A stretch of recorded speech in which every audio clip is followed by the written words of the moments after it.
চাই আপনার, আপনি অন্তত এই দুধটুকু মুখে দেন।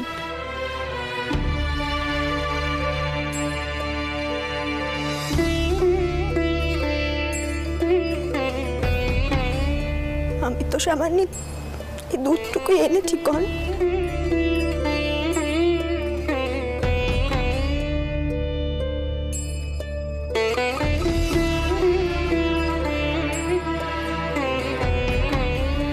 দয়া করে কে নিন নে মা, কে নিন নে। মাসিমণি, ছোট মুখে একখানা বড় কথা কয়েছি। এভাবে যদি বাড়ির সকলে নাওয়া খাওয়া ছেড়ে দেন, তাহলে কি সমস্যার সমাধান হবে আপনি কোন?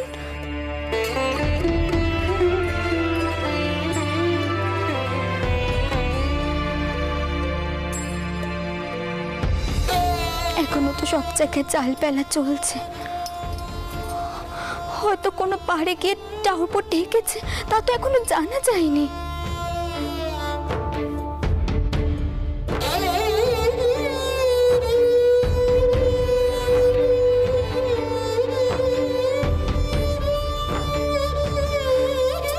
আর তাছাড়া আপনি কিছু না খেলে পেশন্য কিছু খাবেনি।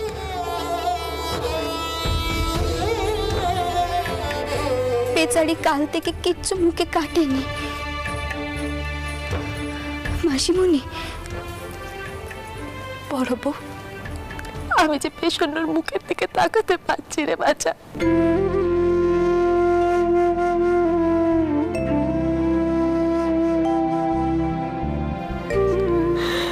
ওর মুখের দিকে তাকালে আমার বুকখানা যে আরো শুকিয়ে যাচ্ছে।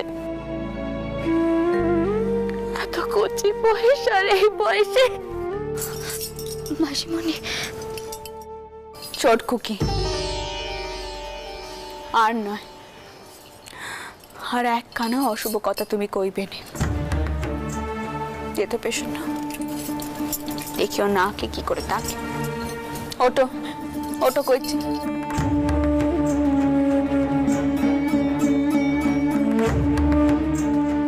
একটু যে কিছু মুখে দিতে হবেই মা।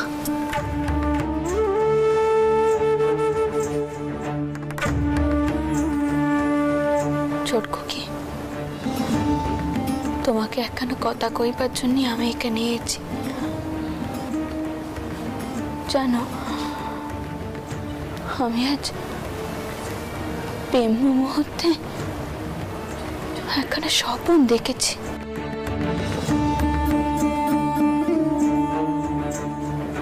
মা যেন আমায় কইছেন সব সমস্যা মিটে যাবে। কেউ এমন একজন আসবেন যিনি সব প্রশ্নের উত্তর দিতে পারবেন। ওঠ রানী, দৌড় খোল। সে যে সব ধর্ম একত্রিত করতে এসেছে তোর দ্বারে। শুরু হচ্ছে নতুন যুগ।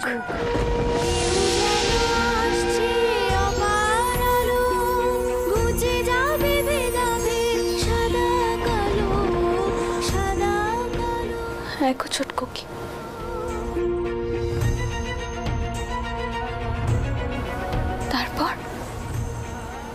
তারপর আমি বেরোলো।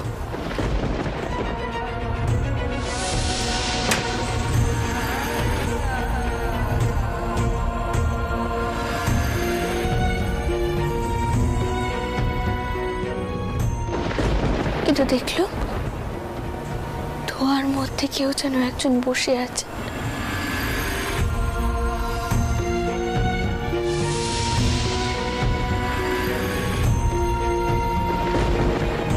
তিনার মুখখানা আমি স্পষ্ট করে দেখিনি।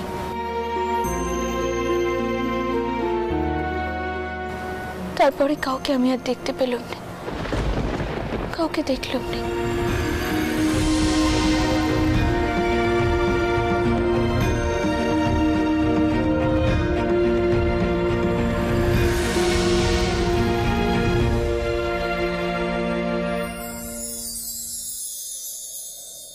চটকো কি এবার যে আমাদের দুঃখের দিন শেষ হতে চলেছে গো। হ্যাঁ গো, মন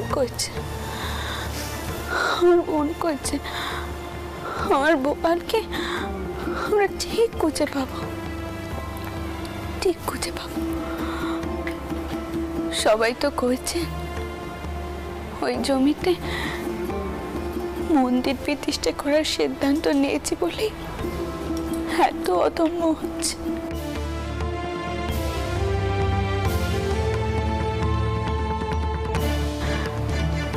তা নয় গো ছোটকু, কি আমি কইছি তা নয়।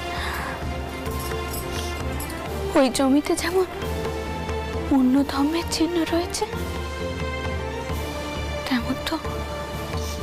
তেমন তো আমাদের ধর্মেরও চিহ্ন রয়েছে ওই জমিতে। এই তো অস্বীকার করা যায়নি।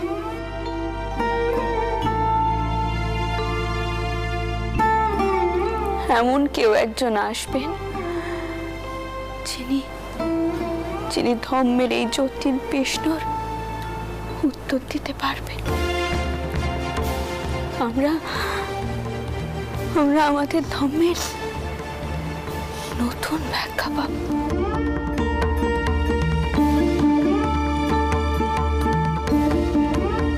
আমি যদি কোনো অন্যায় না করে থাকি, কোনো দোষ না করে থাকি, আমার নাতিকে আমি ঠিক খুঁজে পাবো। তুমি দেখো, ঠিক খুঁজে পাবো। কিন্তু আমি যে একেবারে ভেঙে পড়ছি মা।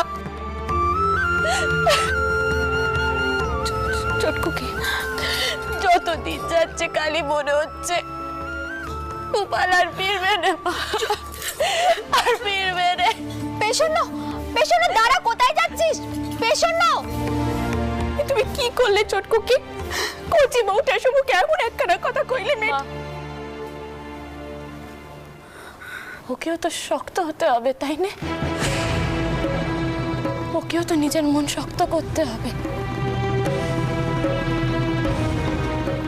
আর মা, তুমি কয়েছো যে ওই জমিতে মন্দির প্রতিষ্ঠা করার সিদ্ধান্ত নিয়ে তুমি কোনো ভুল করনি, কোনো অদম্য করনি। আর ওদিকে বামুন সমাজ কয়েছে ওই মন্দির প্রতিষ্ঠা করার সংকল্পের জন্যই আমাদের ওপর এত বড় সর্বনাশ করে। মা, তুমি বলো, আমি কাকে বিশ্বাস করব? আমার মুখ কানে তো একেবারে খালি হয়ে গেল, খালি হয়ে গেল। মা, তোমার জামাইয়ের অবস্থাও তো তুমি তোমার নিজের চোখে দেখছো, তাই না? সে পাগলের মতো চারিদিকে নিজের ছেলেকে খুঁজছে। আচ্ছা মা, তুমি যে এই মন্দির প্রতিষ্ঠা করার সিদ্ধান্ত কানা নিয়েছো, তুমি কইতে পারো এ কোনো অদম্য কাজ নয়? তুমি জানো কেউ এমন আছে যে কহিবে জোর দিয়ে যে এ কোনো অদম্য কাজ নয়, তুমি যা করছো তা ঠিক করছো? কও আমায়। আমি কইছি চটকুকে, আমি ব্রহ্ম মুহূর্তে যে স্বপ্ন দেখেছি তা মিছে হওয়ার নয়। এমন কেউ নিশ্চয়ই আসবেন যিনি সব প্রশ্নের উত্তর দেবেন। এখন হয়তো আমরা তা বুঝতে পারছি না, তবে তিনি ঠিক আসবেন। তিনাকে আসতে যে হবে।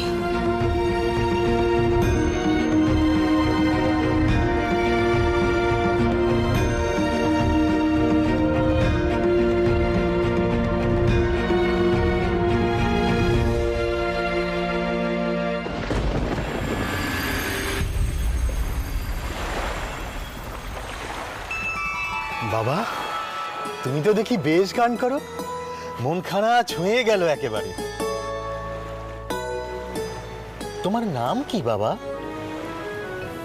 আমার নাম গদাধর চাটুর্যে, নিবাস কামারপুকুর। আমার দাদা শ্রী রামকুমার চাটুর্যে কলকাতার ঝামাপুকুরের রাজবাড়িতে থেকে টোল চালান, সেখানেই যাচ্ছিলাম। বাহ বাহ বাহ বাহ, বেশ বেশ বেশ। তোমার দাদা খুব পণ্ডিত মানুষ তাহলে। তা তুমিও কি টলি খুলবে নাকি সেখানে?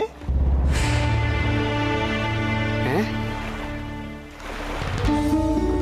ওসব আমার দ্বারা হবেনি গো, ওসব আমার দ্বারা হবেনি। ওসব হলো পুঁতি পড়া বিদ্যে, পুঁতি পড়া বিদ্যে আমার দ্বারা হবেনি। সব অবিদ্যে, ভাবের ক্ষতি হয় ওতে। আমি মূর্তি গড়ি, গান গাই, পথে ঘাটে ঘুরে বেড়াই নিজের মতো করে।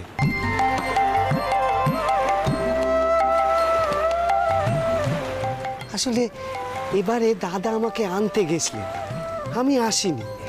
ভাবলাম কোথায় না কোথায় যাব, কি না কি করব তার ঠিক নেই, তাই আসার দিন পালান দিল।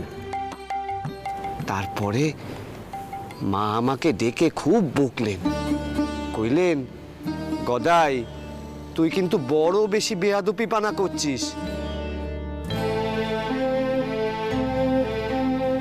দাদা কত চিনতে নে গেছে বলতো, গা থেকে কত চিনতে নে গেছে। তাই ভাবলুম কতদিন দাদার কাছ থেকে ঘুরে আসি গে যাই। আচ্ছা আচ্ছা দাঠাউর, এই কলকাতা বুঝি খুব মস্ত শহর? হ্যাঁ বাবা, মস্ত শহর, অনেক মানুষজন। তোমার গায়ের মতো নয় কো। ওরে বাবা, মস্ত বড় শহর। বেশি মানুষজনের ভিড়ে আমার চেয়ে আবার ভয় হয় দাঠাউর। মনে হয় কোথায় যেন হারিয়ে গেলুম। জানি নে কতদিন থাকা হবে।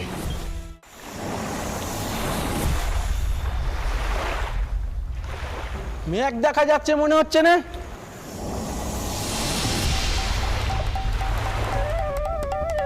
ও তো ঝড়ের বেগ বলে মনে হচ্ছে।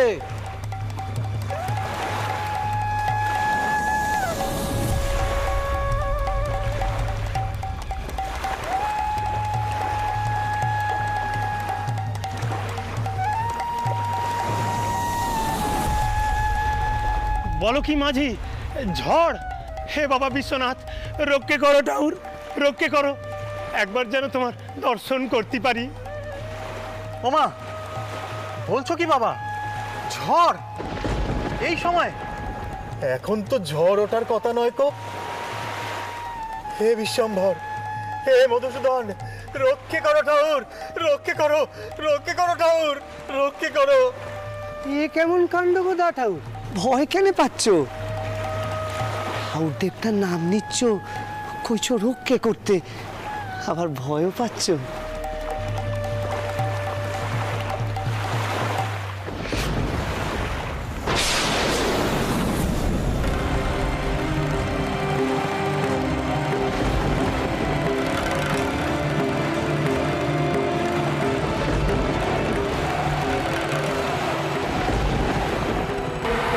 মালিক, ইয়া আল্লাহ, বাঁচাও খুদা, নৌকা যেন নদীর তীরে নিয়ে যেতে পারি।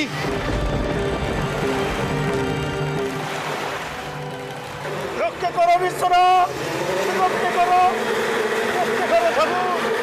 হে গোবিন্দ, হে গোবিন্দ, হে মধুসূদন, তোমার চমৎকার দেখাও প্রভু। হে প্রভু, তোমার চমৎকার দেখাও প্রভু। রক্ষে করো প্রভু, রক্ষে করো, রক্ষে করো প্রভু। এ কেমন কান্ডি বলো দেখি তোমাদের ঠাকুর দেবতাদের? এত বড় ঢেউ, দেখো তো কান্ডে। এতগুলো মানুষকে ভয় দেখাচ্ছ, সাড়া দিতে পারছো না তুমি? বিপদ তারো তুমি, তারো তারো প্রভু, রক্ষা করো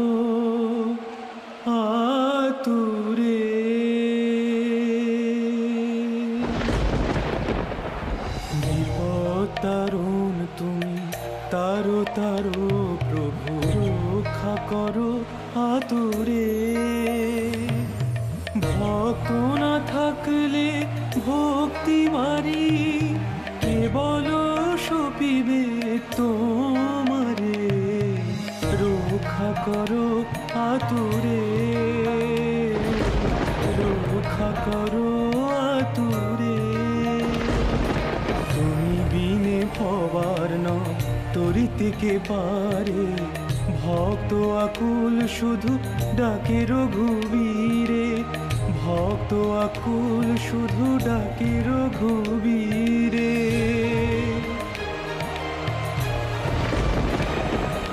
কোলে তুলে না,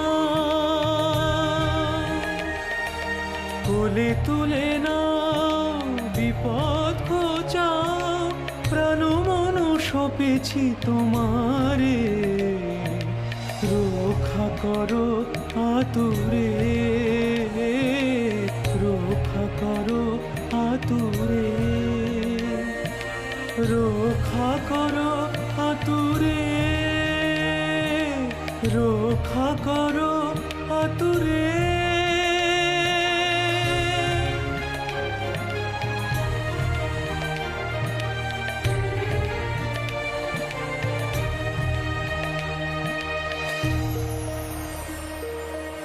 রক্ষা করো আতুরে।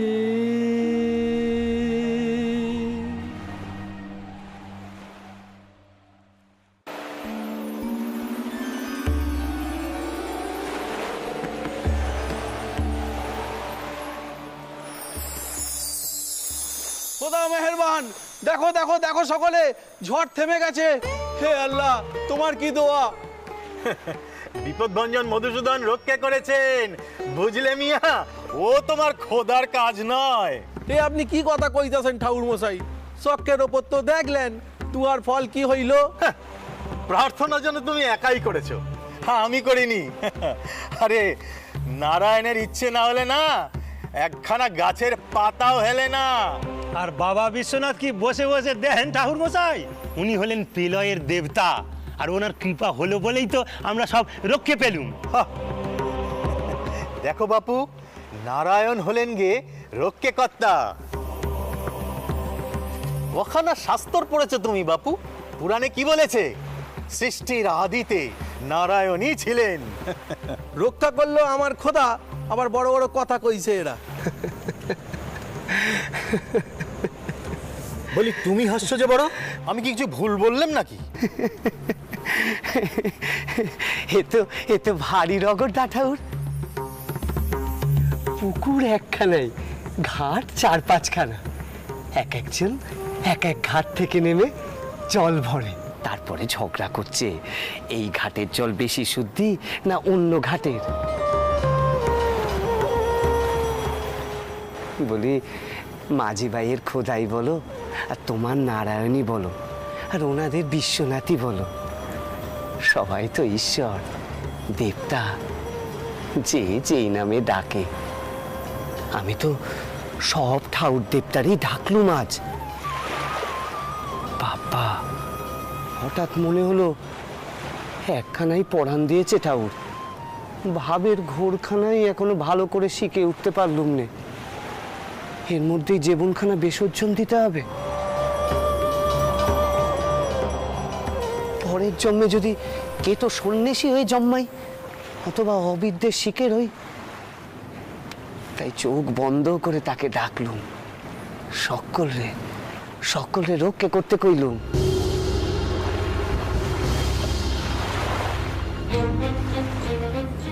তা দেখলুম সে কথা কানা শুনলে। তোমরা আর ঝগড়া করো নে বাপু, আর ঝগড়া করো নে। তা ও মাঝি ভাই, এই কলকাতা পৌঁছতে আর কত সময় লাগবে গো? আর বেশি দূর নয় গো বাবা। কি সুন্দর কথা কইলে গো বাবা। আহা, তুমি সাধারণ মানুষ নও গো। কে তুমি?